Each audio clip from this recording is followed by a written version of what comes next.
I've just played a bunch of The Witcher 3, so I've decided to take on the role of Yennefer. You can refer to me as that now, Damien. But something that really compels me in RPGs is the story, so I'm hoping that you can share some of it with us now.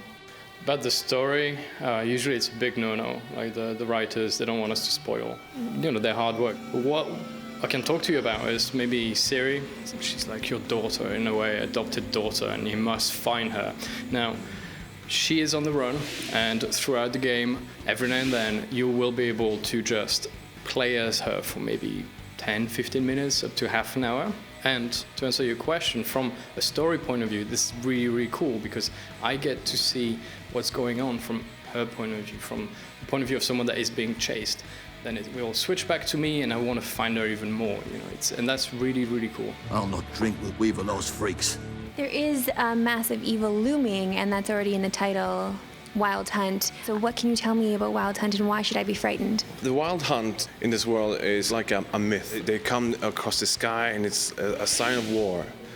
And because wherever they come, there's always been war, there's been pestilence, and they're after the child of prophecy, the girl that Geralt considers a daughter, so he needs to find them first before they do. I feel like I don't know this main character as well as I should, because I didn't play the first two Witcher games. I know that I'm jumping into it here and I'm trying to fall in love with him, but what's the one thing you feel like I should really know about this guy to love him? I think there's no need to play the previous titles. You can jump straight into Witcher, the Wild Hunt. And he's kind of this man, he just wants a bit of peace and quiet, actually.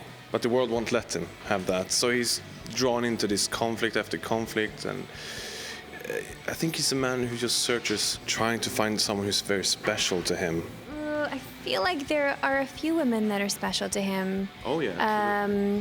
He's a man of many different flavors. So let's talk about the first flavor that we see in the game. Tell me about Yennefer. Yennefer is a long-time lover of Geralt, and they have quite a turbulent past. They're together, they're not together, they hate each other, they love each other, so it's a very feisty relationship.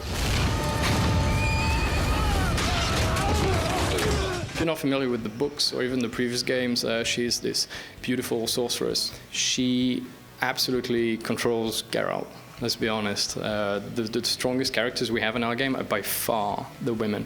And to go back to Ciri, she sees Ciri a little bit as her adopted daughter as well, because sorcerers, like witches, actually cannot have kids. So it's a bit of a big deal for her as a woman. She, of course, wanted to have kids, cannot. And so there is this weird passion going on between Yennefer and Geralt. Damien, I need to know how much you love Game of Thrones. I like it very much. A good question. It's a massive influence, I would say. If anything, Game of Thrones shows that there are people out there that want this sort of mature content. But mature, I don't mean like just showing a nipple and saying the F word. What we mean by mature, it's more like we take you like adults. We take you seriously. The choices that you have to make are not just black or white. They're often very, very difficult. Choices that only an adult really could think about, if that makes sense.